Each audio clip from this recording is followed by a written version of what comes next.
Hello and welcome to Ask an Author with Julia Kelly. I am joined by a very special guest, Fiona Davis. Would you like to introduce yourself and a little bit about what you write as well?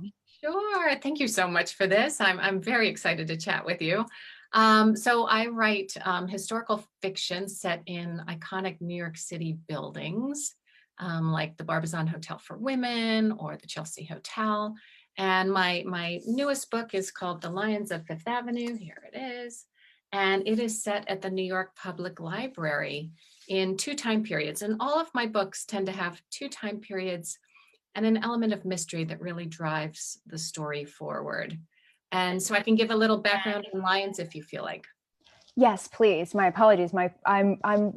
We're going to do live questions. So I do have an iPad here, and Yep. we've just had our own video pop up on my iPad, but we should be good to go. So It's very yes, meta what we're doing. Yes. it's a wonderful world of technology. So Love it. yes, I would love to hear a little bit more about the book and about my favorite building in New York City. Yes, it is a beauty. So it takes place in two time periods. In 1913, it's from the point of view of a woman named Laura, who's the wife of the library's superintendent. And she lives with her husband and her two kids in an apartment that's deep inside the library. And this is an apartment that actually existed. And she's surrounded by all this knowledge and all these books, but she feels kind of stifled and she wants something more out of life. And so she applies to Columbia Journalism School and gets in, and her world is really just cracked wide open. And then the other time period is 1993. And that's from the point of view of a woman named Sadie, who's a curator in a rare book collection called the Berg Collection, which again actually exists in the New York Public Library. And she is putting on this big exhibit of rare books when one goes missing. And she's drawn into a series of book thefts that happened 80 years ago, as well as a terrible tragedy that happened to the superintendent's family back then. And I like to say it's about the magic of the written word and the power of women's voices. Two of my favorite things.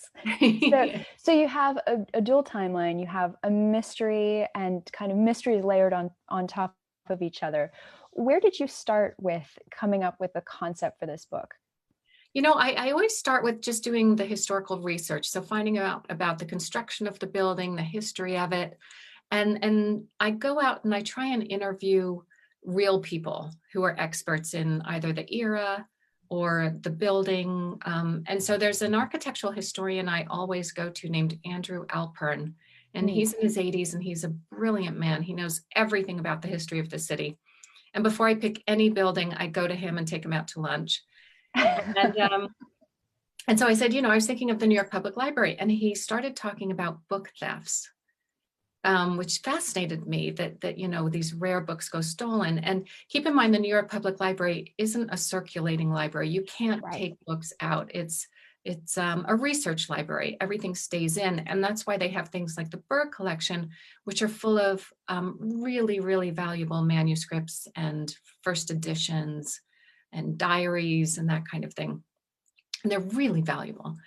And so Andrew Alpern was talking about book thefts, and he mentioned that if I'm looking into libraries, I should look into a book theft that happened at Columbia University's Butler Library in 1994.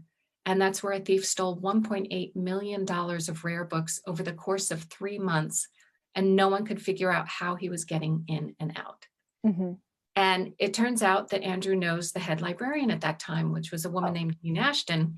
So she was it's just like following a trail of breadcrumbs.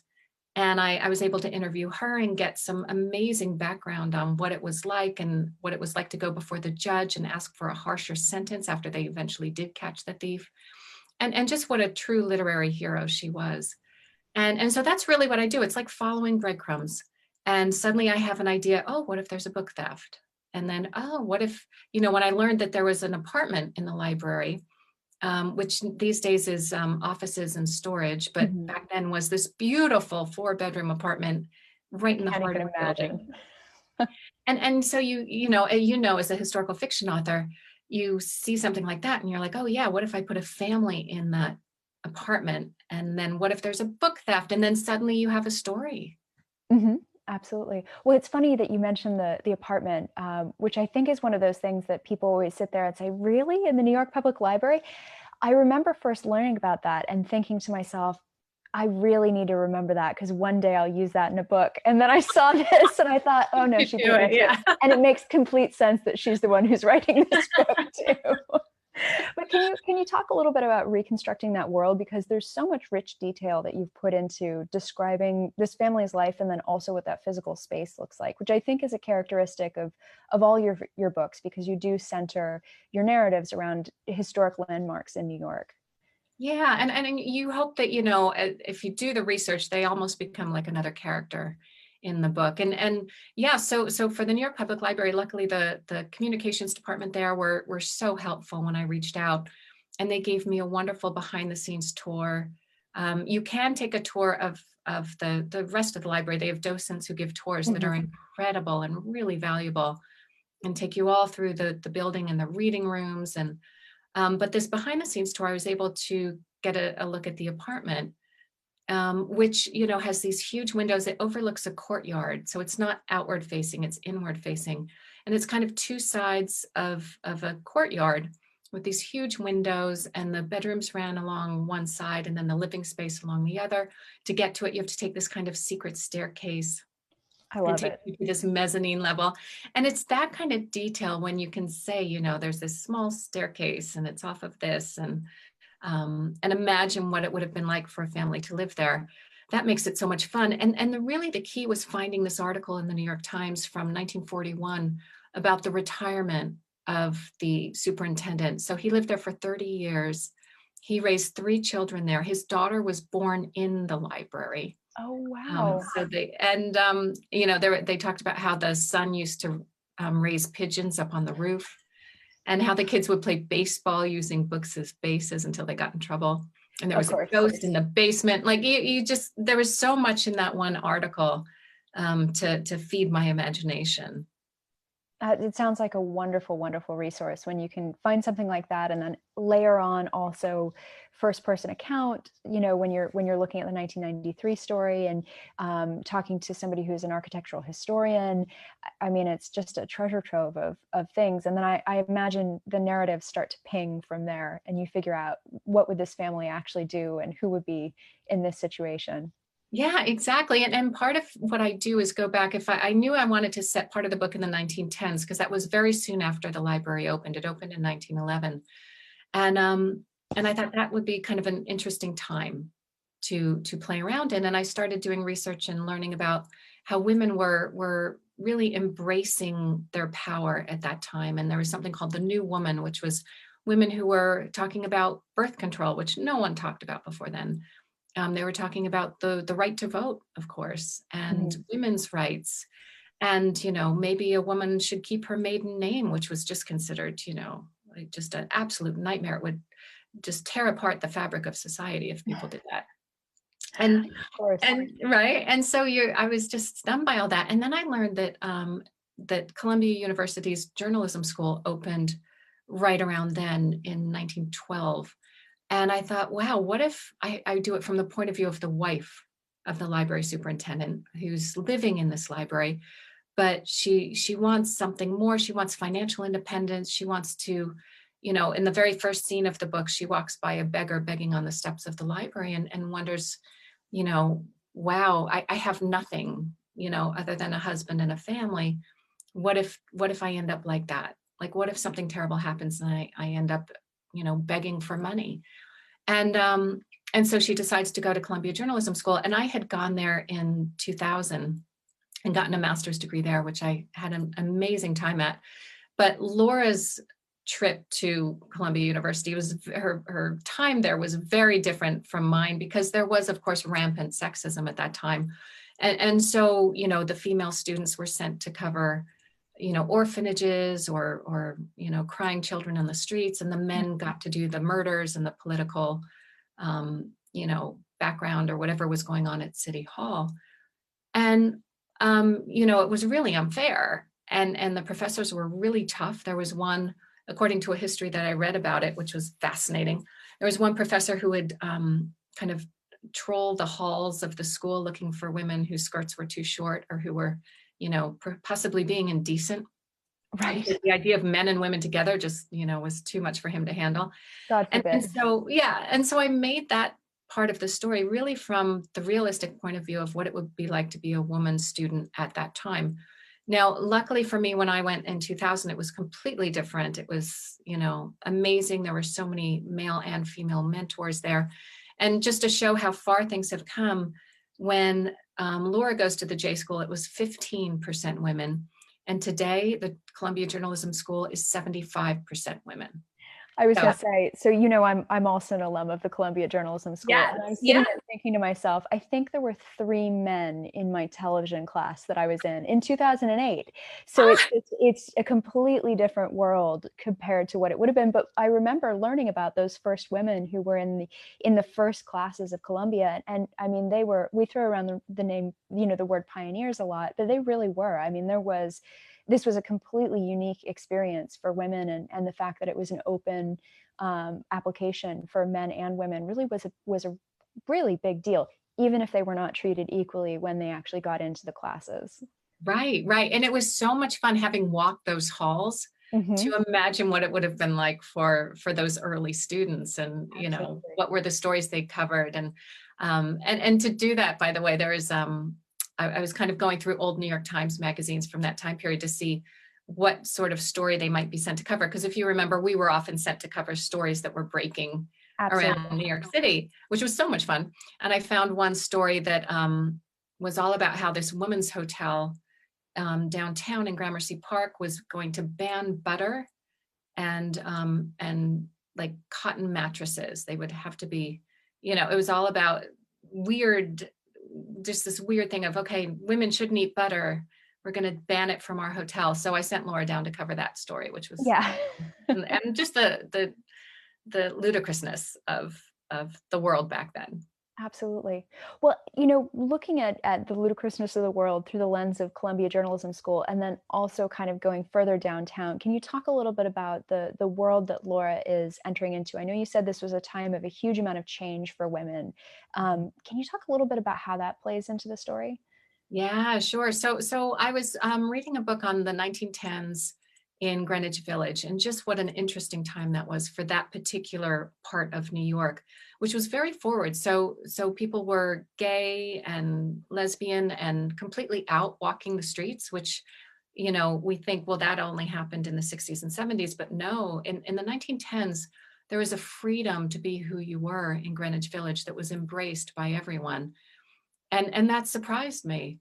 And so I thought, well, what if, Laura heads down there? And I started reading up about something called the Heterodoxy Club. And that was a club. Heterodoxy is the opposite of orthodoxy. So it means deviating from society's norms. And it was a club that was founded by a feminist organizer named Marie Jenny Howe. And she created this club where women could meet every 2 weeks on a Saturday afternoon. And they'd meet at a club, like a room above a restaurant on McDougal Street. And they could talk and debate the issues of the day, like birth control, like the right to vote, and disagree with each other, but have these very passionate discussions about, the way the world was changing. And it was all off the record. Anything that was said in the club had to stay in the club. And it was just a place where women could be themselves and have their voices heard. And it was around for about 30 years and attracted icons like Agnes DeMille and Charlotte Perkins Gilman. And it was just wonderful to find out about this club. And ever since the book came out, readers have reached out to me saying, hey, we should restart that. And I think it's a great idea, Oh, because I love that idea. I think women do need a place where they can disagree with each other, but come to an understanding about why the other side feels the way they do. I think that's something that's we're missing right now. Hmm. It's a fascinating time, and maybe this is a good chance to segue into the other book behind you. So I'm Stories from Suffragette City, which is an anthology, and perhaps you can talk a little bit about the focus of that. Yeah, sure. So here's Stories from Suffragette City. It just came out a couple weeks ago. And what it was I was doing an author event in Minneapolis with another author named MJ Rose, who writes wonderful historical fiction. And we had to get to the airport very early because there was a windstorm or something, and then we were stuck there for about 3 hours. And you put two writers together for any period of time, and they'll start talking about book ideas. And we started thinking, about the election. It was about 2 years ago. So we were thinking, wow, women's right to vote, the 100th anniversary of that will be in 2 years. So what if we set a book all around one day in New York City, the day of one of the largest suffrage parades up Fifth Avenue, where 25,000 people marched up Fifth Avenue on a crisp October day, to fight for the right to vote. And we thought, what if we asked, some wonderful historical fiction authors, both male and female, and just got a very diverse look at what New York City might have been like on that day. And so we reached out to a dozen authors, including Paula McLean, Christina Baker Klein, Chris Bojalian. I'm just going to name them all because they're so good. Please do. Megan Chance, Jamie Ford, Allison Richmond, Lisa Wingate, Dolan Perkins Valdez, Catherine J. Chen, and Steve Berry. It has an introduction by Kristen Hanna, which was marvelous. And so everyone, we kind of gave them the parameters of each story, saying, all right, here's what the weather was like. Here's where the parade, started and ended. Here's the timing of it.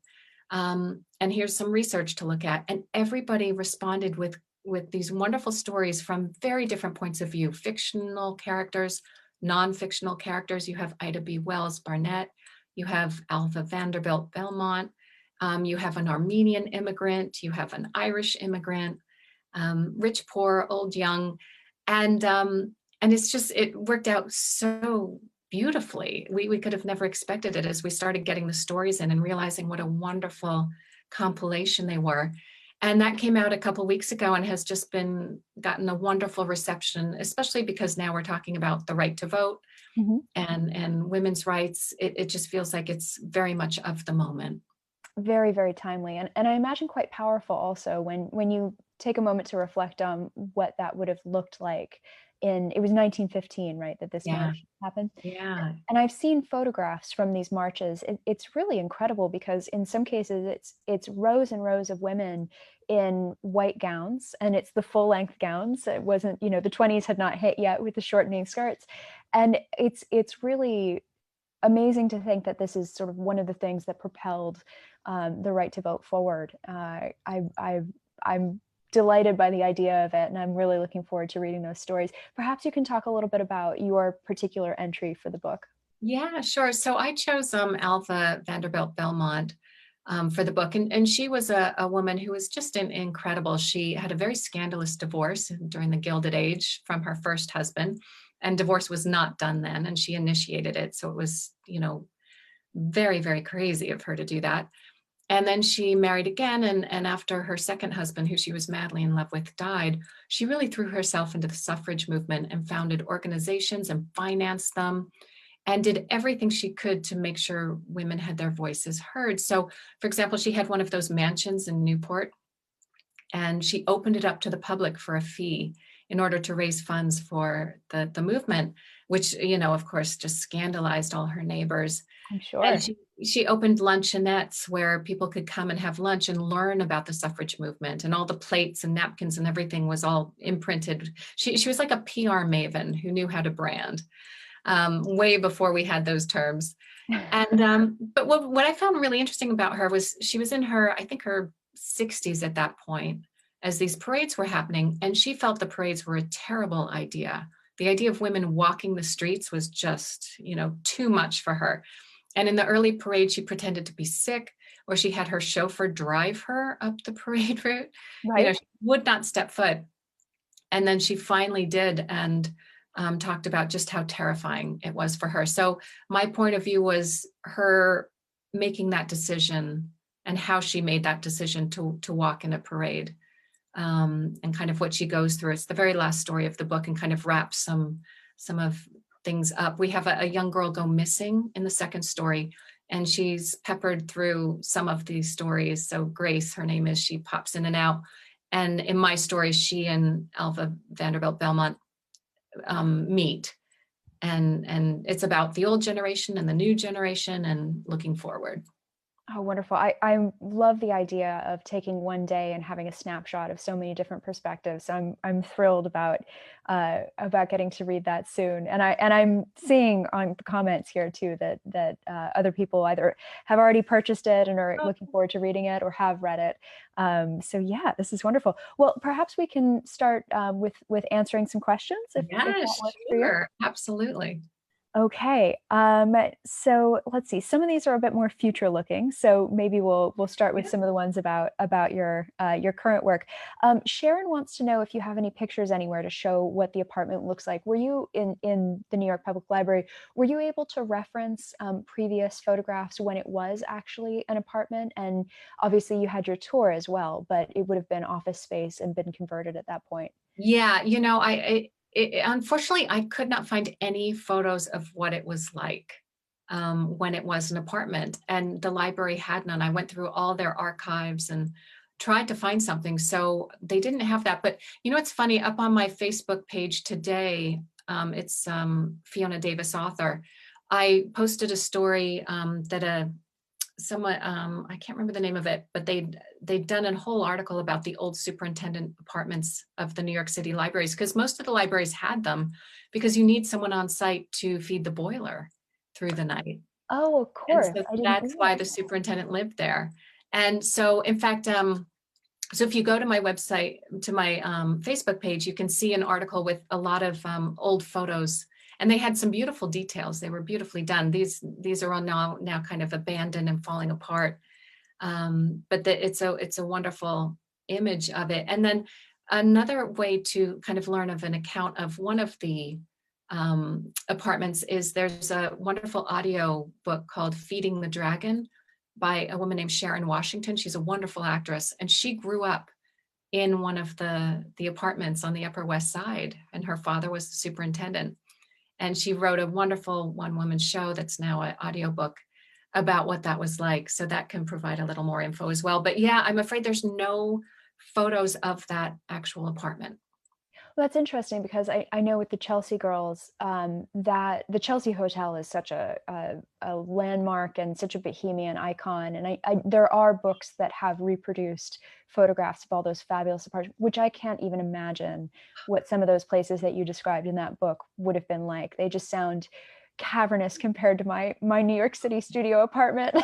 Oh, they're amazing. And yes, there was just a recent book out not long ago, maybe 6 months ago, of wonderful photographs of the existing apartments where artists and playwrights are still living. And they're just so colorful and vibrant and huge with beautiful details. And that's what's fun about old New York, is just Mhm. imagining what it was like to live in one of these. Absolutely. Absolutely. Oh, wonderful. Yeah, I get very jealous when I think about that and I think about the places that I lived. So, You know. Anissa would like to know which book of yours was the hardest to write and why, including the book you're working on right now. And she did also ask specifically about your story in Suffragette City as well. Oh, Anissa, she's so sweet. Yeah, the hardest one to write. That's so interesting. Probably in terms of research, it was the Dakota, because I didn't know how to get inside. And it's a very private building, of course, Mm. since John Lennon was shot there. And so it's not like you can walk in and ask for a tour the way you can with the public library. And so I ended up getting inside by a friend of mine who's a real estate agent mentioned that Lauren Bacall's apartment was on the market for $23 million. So we got an appointment and I threw on a silk scarf, and we got a wonderful tour of Lauren Bacall's apartment.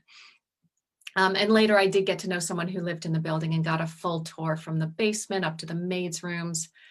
So it's just a matter of, using all your connections to get inside.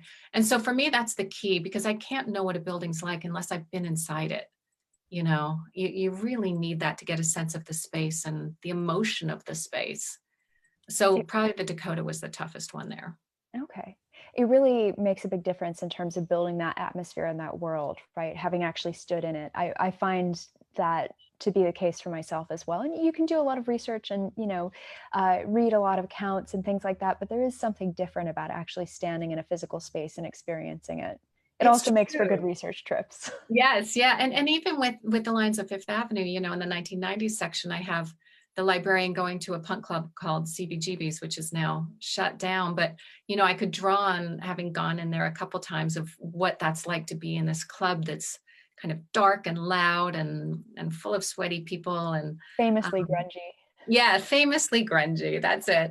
And so it's fun as a, longtime New Yorker to pull in places that I admire or have been in into the book, including like in New York at Lincoln Center in the summer, before COVID, they had summer swing, which Oh, we've was, heard of those. yes. So you could go out there and they'd have a live band and people would be out dancing and people would dress up for it and you could just go and watch or you could go and dance. And so I love putting summer swing into the 1990s portion of this book.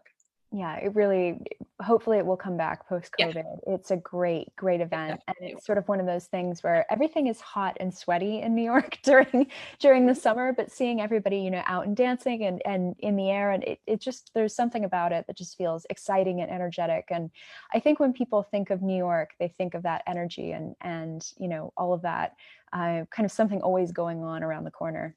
Yes, yeah, exactly. And it's so much fun to try and capture that in a book because living there is tough. You're with a lot of people. On a good year, it's tough. Yeah. You're compressed with a lot of people. You're fighting your way up professionally and, trying to figure out where you stand in this great cosmopolitan city. But it makes it a great city to set a book in because the stakes are high for everybody. And everybody's always sort of scrapping and struggling to survive in New York. No matter where you fall, there's always some element of kind of being tough. I think New Yorkers pride themselves on having a tough exterior, but Yes. they are quite lovable inside for the most part. I've always found New Yorkers to be very, very generous. Oh, they're incredible. And they'll, if someone falls on the street, they're the first people to be there and help and surround and take care of people. So hopefully we'll Absolutely. we'll get through this current crisis and be back on our feet soon. Absolutely. Um, we have a question from Christine who wants to know, is there a building outside of New York City that you would consider writing a book about? That's such a good question. I would love to, and Julia, you'll love this. I would love to set a book in London and find a Yes, building there. there are Because so many. I know, and they're so old, right? Yes, It's not there's like a here lot of where energy there. like here, an old building is 100 years old, and there it's 400. Actually, that's probably pretty recent. Well, the room I'm sitting in right now, I think is Victorian, but the house has a Tudor part, it has a Queen Anne part. The house is older than the United States itself, which is always a little bit mind-boggling when you sit back and think about it. So Oh, yeah, there's a lot of history just in average people's homes. yeah, which is why I'll just come to your house and write about that. Exactly. Yeah. Exactly. Well, it does have a bit of history itself. So yeah. Does it? Oh, Mhm. My really? A little father's been doing intrigue? some tracing back through the years, and we've had an exorcism here. It was requisitioned during the war. It's Oh, been sort of part of a manor house's, set of homes, and then was broken off, and it's had its own history. oh, it sounds wonderful. Very Downton Abbey, the Yes, requisition during World War II. exactly. Yeah. Exactly. It's I think there's so much to be done in England. I would love to do like the Globe Theater, past and present. There and show up there and write off the trip. I think that'd be great. Sounds wonderful. I mean, you can put it towards your taxes. Yeah. You're getting some votes for London here in this Okay. in this group that's going on. So, Right. yes, absolutely. And somebody says you need to go to the building that I'm in, which you would be more than welcome. So, we have a lot of love for New York City, actually. If you don't mind, I just wanted to read this out really quickly. Sure. Susan says, I love the city. I miss going in, but I did live there for 12 years, first as a student at Columbia Teachers College, and then in a tiny bedroom working at my first teaching job. I'd love to retire there. So yeah, it's always good Oh, to hear that people that's have strong lovely. memories. Absolutely. Where in the city, I know you've written kind of about a lot of different areas. Is there a place that you feel particularly at home when you're in New York? I've been on the Upper West Side now for a long time, so probably that's my default neighborhood. But I love going downtown to the Village. Greenwich Village is so interesting, and there's narrow streets and cobblestones, so you really feel like you're back in old New York. It Mhm. hasn't changed much. There's few, glass high rises. And Exactly. I love that. And also South Street Seaport is another wonderful place that they've kept it like it was. So you can walk around and just imagine what it was like in the revolutionary times. No, it's fascinating to go, and they have a ship docked there, and you can kind of close your eyes and squint a little bit and think, yeah, I could That's see it. this. And it's a great place where you don't even have to close your eyes and squint is the Morris Jumel Mansion. You Isn't know it that? incredible? I do. So Yeah. it's way uptown. Well, way uptown from where I used to live. But it's just amazing. Maybe you can tell people a little bit more about that Yeah, building. it's this incredible mansion that was pre-revolutionary times, and the owner Morris Jumel built it when it was the middle of farmlands. It was just farmlands, and you could apparently see all the way downtown because it's up high on a hill. So you could see downtown and across to Queens. It had amazing views, and it's still standing, and it's got beautiful gardens. And apparently, the ghost Eliza Jumel still haunts the mansion. She was a really interesting woman who I'd love to write about because she came from, apparently she was a prostitute. That's but she worked her way up in society and married really well and became one of the richest women in America in the 1800s, or richest women in New York in the 1800s. And apparently her husband died under mysterious circumstances. Yes, there's And still a bit of mystery hanging around that one. yeah, and she went on to live this, grand life, and apparently still haunts the mansion, which I just love everything about that. How can you resist a ghost story, right? Yeah. And a woman who was plucky, Mhm. who took care of herself and got the job done. Exactly. Exactly. You can always admire that, I think. So switching tacks a little bit, there's some questions about how writing has been during the pandemic. Has it changed your writing process, or, I know some authors feel like it's thrown them for a loop a little bit. Some people have said I've never gotten more writing done because there's nothing else going on. So how has it been for you? Yeah, I'm probably in that category. I am the latter one. I have been working on a book that's set at the Frick Collection, which is a beautiful Gilded Age mansion on Fifth Avenue that was owned by Henry Clay Frick.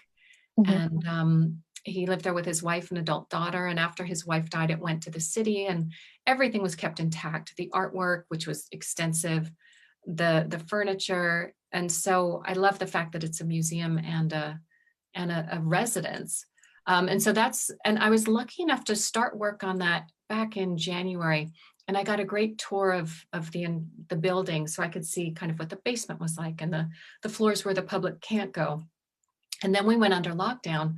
But the good news is the Frick site, which is frick.org, which is wonderful. I highly recommend you check it out, has a floor plan where you click on whatever room and you get a 360-degree view. Oh, Which wow. means as a researcher, I can say, oh, wait, what's that view from the stairwell? And go in there and look around and be able to describe everything just as if I was in there. And thank goodness for that, It's because like they tailored it right to you. That's I great. know.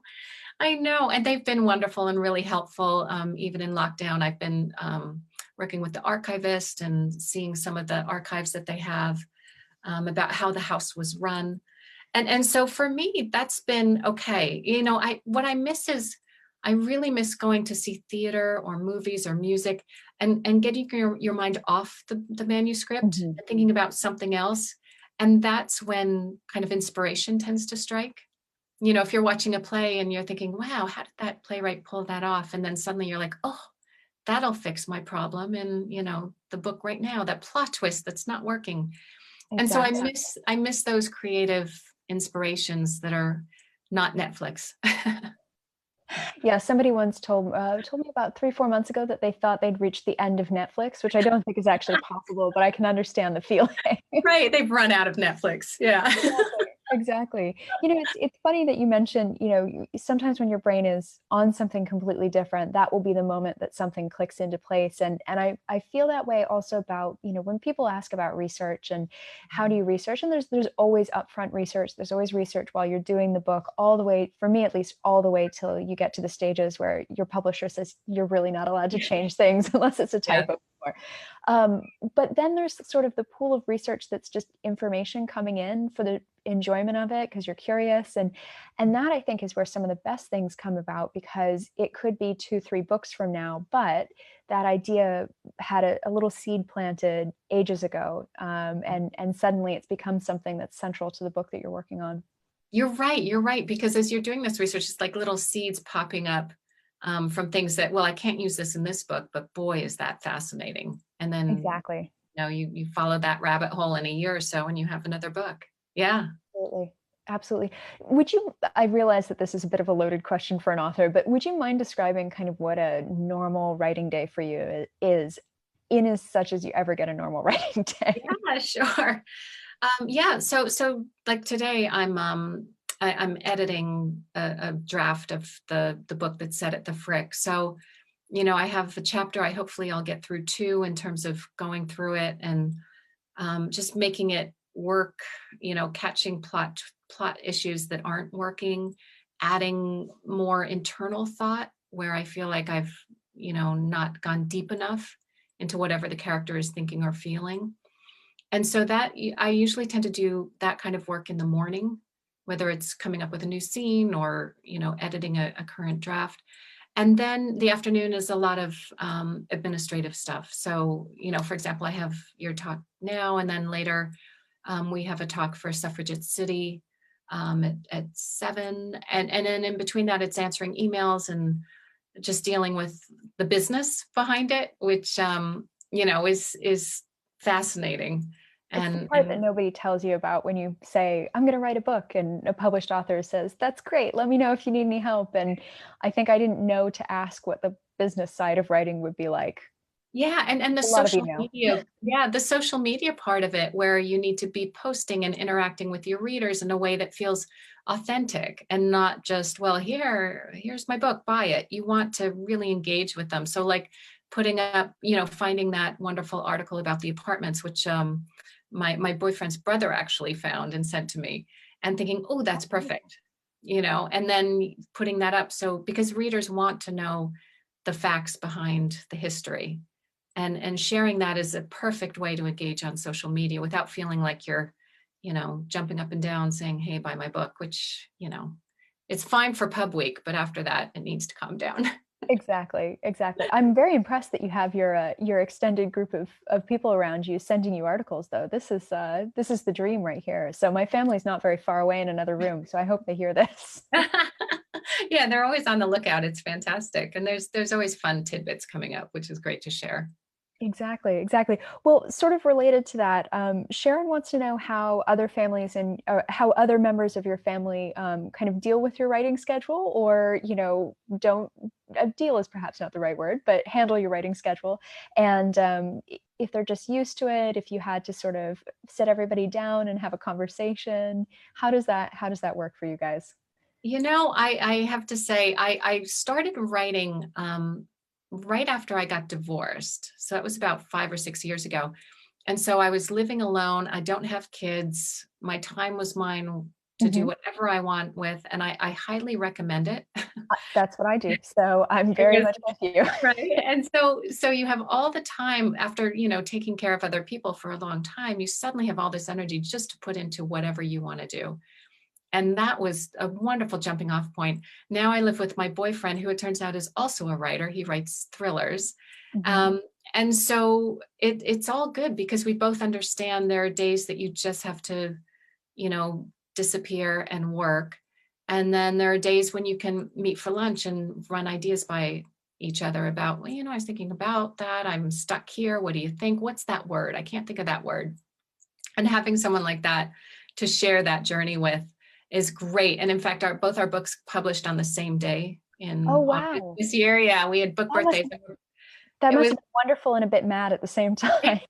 it was really fun. It was great.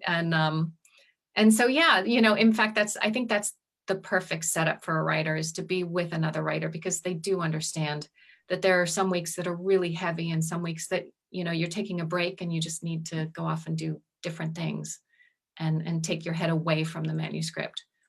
So yeah, I think when you have kids who are young, that's really tough to be able to to write, but I know so many wonderful writers who manage it, even if it means getting up at 5 a.m. And so that, kudos to them. If you ever want to have a little insight into what it's like being an author who's trying to squeeze in either time before a day job or time before the kids wake up, there's a hashtag on Twitter called 5 a.m. Writing Club or 5 a.m. Writers Yes, Club, I think. And yes.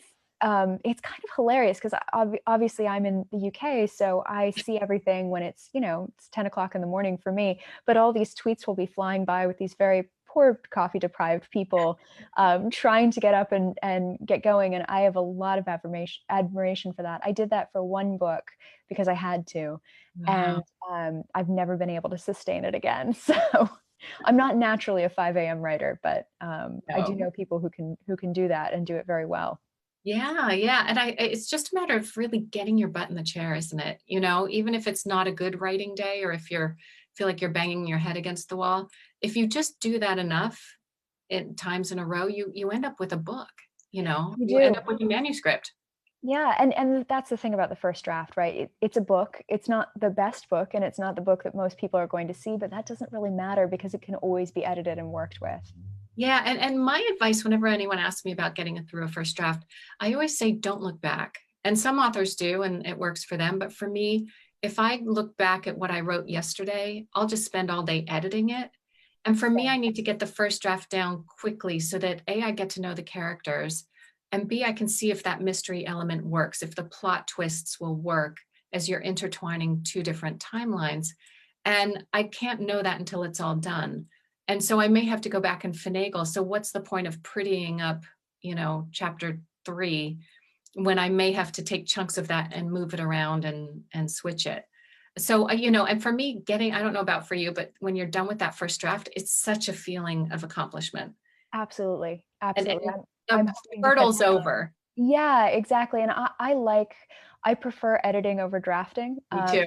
Yep, I like getting in and working with something that actually already exists because then I can do those things like make sure my characters are consistent throughout the book and layer in, emotion and description and the things that I think are really fun and that's where really the research really kicks in.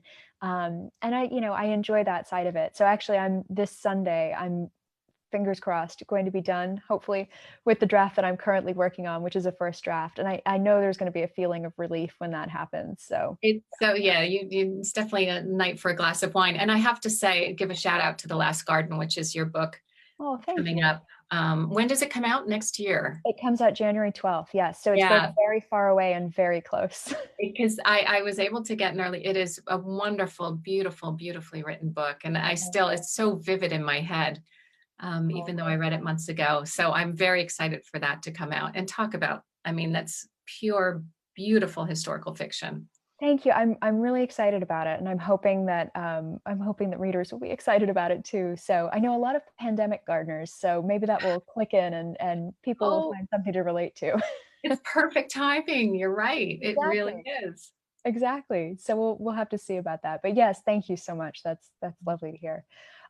We have a question from somebody Sharon, who wants to know if you think that actual book tours will return next year. And I know that I think in my head, you're the queen of book tours, because I know you've done a lot of this, and it's really given you a wonderful, very loyal audience. I know you've done a lot of virtual things this year, obviously, but do you think that those may be back next year, or do you think we'll be seeing more virtual? I think it'll be a hybrid going forward because I think people have understood what a wide reach you can get by doing Zoom book tours. And I've talked to, I was saying to you yesterday, we did a virtual book talk for Stories from Suffragette City yesterday or the night before. And there were over 500 participants on That's watching. incredible. It was insane. And so you're reaching so many people, but I really, really miss, um, doing a book talk to actual people because, when you're doing it by Zoom, there might be, say, 50 people watching you as you're talking about the book, but they're all muted. So you say something funny and you watch people laugh, but you can't hear them. That And I must was be so thinking, strange. and I have to kind of hold for the laugh, which I know I can't hear. And then, and I was thinking, when we go back to actual book tours in front of people, If someone laughs, I think I'm going to be kind of shocked, because I haven't heard that before. But I really miss also the signing line where you get one-on-one Yeah, interaction with readers so they can talk about what their personal experience was with the book in a way you can't really do during a Q&A. And so, yeah, they'll definitely be back. I think authors are so eager to reconnect with real people. So it will happen probably, let's hope in the summer, which would be amazing. I hope so. I hope so, certainly. It would be fun to see to be in front of people again, and I'm sure that you get this as well. But hearing the stories that people bring with their books, my favorite are the books that are really dog-eared and tattered, and somebody spilled coffee on it, and their child is drawn with crayon all over it, and Yeah. because it's a book that's well loved, and it's been read, and obviously at some bookstores you don't always get that because usually you're asked to purchase the book, but I love those things, and I think it's really enjoyable to get that connection with somebody who took the time to read your book and then took the time to come out to a book tour. Oh, I agree. And also, I have to say for Lions of Fifth Avenue, the idea of setting it at the New York Public Library actually came from readers when I was on book tour, because it came up over and over when people were coming up to me after and going, "Oh, what about the New York Public Library?" Oh, And they did wonderful. it enough that I thought, "Oh, okay, I should look into this." And there you go. So without that, this book might have never have happened. Well, I have to say, not only was I aware of the apartment and thought it was a fabulous idea, I love that building, and I think for me, one of the reasons I love it so much is before I was really published, I got a research what did they call it? A research grant? It wasn't a grant. There was no money attached with it, but basically I got a desk in the library and I Yes. got a key card and I was allowed to go in and use it and have this space and take out research materials. And it was just the best thing in the world. It was I so fabulous. Yeah, I did that too in the Allen room. Yes, Um, I think yeah, I was in the Allen room as yeah, well. it's for authors with book contracts, and you kind of Mhm. apply, and then you get a card key, and you have this secret, space where you get books delivered right to your bookshelf. It's I so loved cool. that. I loved going in there and working on a book about the library in the library. Yeah. That was beyond. Absolutely. It was my very first book contract, so that was how I was able to sneak in, but Ah, nothing had been published yet, so I felt very much like an incognito author. And yes. it was really fun, and it felt special. It felt really special. And it was so silent in there. If you turn a Yeah, page too loudly, it's like, oh, don't do that. typed very quietly. Yeah. Well, I thought we might use the end here to do what everybody always asks, which is talk about books that you're currently reading and things that you Mhm. really love. This is the time where everybody gets pens and paper out and starts scribbling away. So, is there Yeah. anything in particular that's jumped out at you recently, or that you want to recommend to people? Yeah, sure. I am currently reading an advanced copy of The Rose Code, which is Kate Quinn's next book. I'm so jealous. It and it's so good. Like it's so good. I'll read a page and just put it down and take a deep breath and think, how did she do that? Yeah. It's a complicated story that she's telling seamlessly with so much historical fact, packed in there, but never anything that's too ostentatious. She just Mhm. knows how to slip in the historical facts so that you're embedded in this story and it's just coming to the climax. And I'm gonna just rave about this book for the next 4 months. Oh, It's wonderful. I so can't good. wait for that. Yeah, and then I loved Christina Baker Klein's The Exiles, which is a book set in Australia in the 1800s from three different women's point of view. Really well written, beautiful, and an original story. And then I talk all the time about Eve Chase's book, The Daughters of Foxcote Manor, which is set in a crumbling English manor house, and it's about three generations of women and secrets and mothers and daughters. And again, I just love a book that I'm surprised at, that I can't guess, because I think as an author, you're always saying, all right, I know what's going to happen. And with all of these books, I did not know what was going to happen. And that just keeps me reading, and I love them all. It must be so fun to be surprised, as you say, especially when you always have some twist or something that kind of turns things on its head, or there's a mystery that you're revealing in your own books, and you know how you go about constructing that. And then when you can't see that coming from somebody else, it's so delightful. Yes, it is. It is. I admire all of their engineering skill. Absolutely. Do you read predominantly historical fiction, or are you, in any other genres, and kind of do you have other things that you gravitate towards? Yeah, I'm often reading a nonfiction book just for research, but I definitely gravitate to historical fiction and also thrillers and mysteries. I love those. So like Long Bright River was a book that Yes. came out earlier this year. It Okay. was a great, great book, and a modern day mystery that just was incredibly compelling.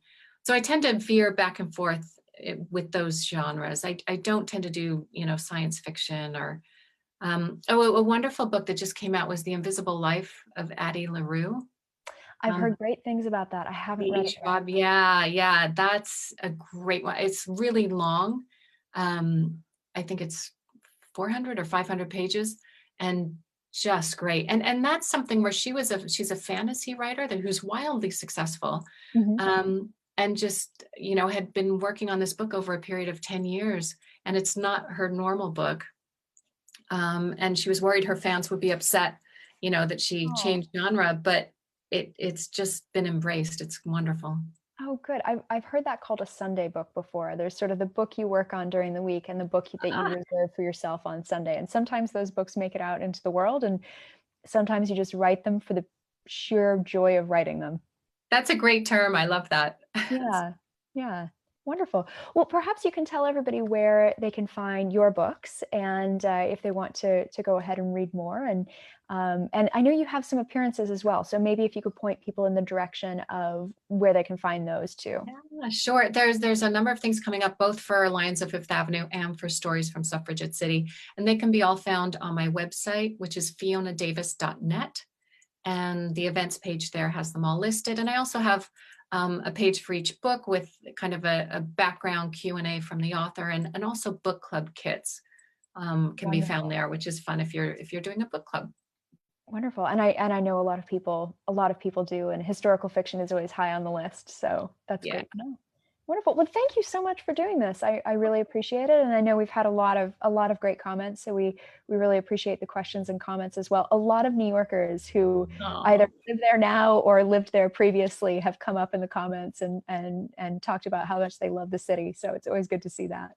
well, thank you so much for the chance to chat. It's always nice to chat with you. And the time just flew by. I can't believe it's almost an hour. Oh my goodness. Oh, well, thank you so much. And we'll talk again soon, I'm sure. Happy writing. Good luck with that manuscript. Thank you.